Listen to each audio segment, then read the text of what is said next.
আসসালামু আলাইকুম এভরিওয়ান, কেমন আছেন সবাই? আশা করছি ভালো আছেন। গ্রামীণ স্বাদের রান্নার পক্ষ থেকে আমি রেশমি আজকে চলে আসছি। 5 কেজি ওজনের বড় কাতল মাছ কিনে এনেছে বাজার থেকে। তো সেটাই আজকে ঝাল ঝাল করে কাতলা মাছের রেসিপি শেয়ার করব। দেশ ও দেশের বাইরে থেকে যারা দেখছেন আমার চ্যানেলটা বা দেখে থাকবেন তাদের সকলকে আমার চ্যানেলে স্বাগতম। তো চলেন দেখি আজকের রেসিপিটি, সঙ্গে থাকুন, দেখতে থাকুন। প্রথমেই কড়াইতে তেল দিয়ে নিচ্ছি পরিমাণ মতো। দেখতে পাচ্ছেন কড়াইতে তেল দিয়ে নিচ্ছি, পরিমাণ মতো তেল দিয়ে নিলাম। তেল গরম হয়ে আসলে দিয়ে নিচ্ছি 4টা পেঁয়াজ কুচি করে নিয়েছি। দেখতে পাচ্ছেন পেঁয়াজ কুচি দিয়ে নিয়েছি।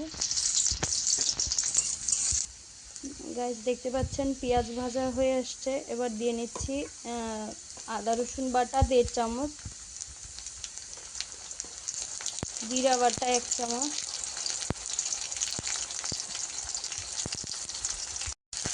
দিয়ে ভালো করে পানি দিয়ে একটু মশলার সাথে দিয়ে নিয়েছি। এই পর্যায়ে দিয়ে নিচ্ছি 1 চামচ মরিচের গুঁড়া, 1 চামচ হলুদ গুঁড়া,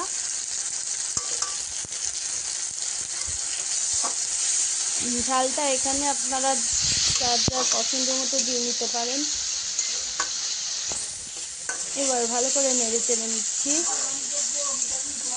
মশলা কষিয়ে নেওয়া হয়ে আসলে সামান্য পরিমাণ পানি অ্যাড করে নিচ্ছি।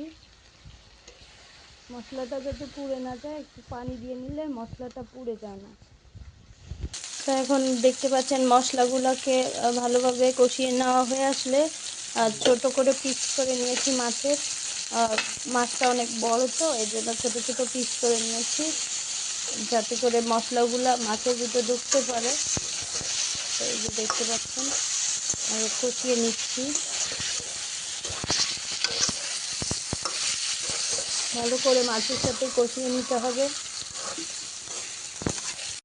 এ পর্যায়ে মাছের সঙ্গে মশলাগুলোকে কষিয়ে নেওয়া হয়ে আসলে দিয়ে নিচ্ছি ঝোলের পানি।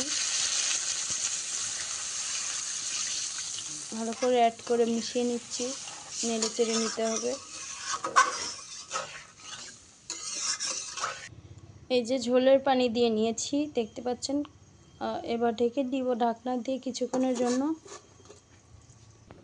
পর্যায়ে উঠিয়ে দেখতে এসেছি, দেখুন অনেক সুন্দর হয়েছে কালারটা।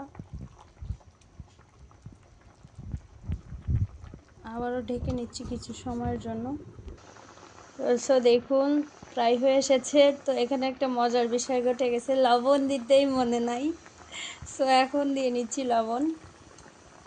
দেখতে পাচ্ছেন ভুলে গিয়েছিল আম্মু।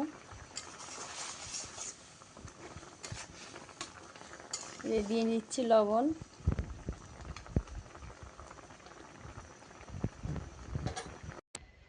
এই যে দেখুন গাইস, হয়ে গেছে রান্না। এভাবেই খুব অল্প সময় বাসায় আপনারা রেসিপিটি ট্রাই করতে পারেন। আর যারা ভিডিওটা শেষ পর্যন্ত দেখে থাকবেন তাদেরকে অসংখ্য ধন্যবাদ জানাচ্ছি। সো আজ এই পর্যন্তই। আশা করছি সবাই ভালো থাকবেন। পরবর্তী ভিডিও বা পরবর্তী অন্য কোনো ভিডিও নিয়ে আসবো, তখন দেখা হবে। আসসালামু আলাইকুম। আজকের মতো এখানে শেষ করছি।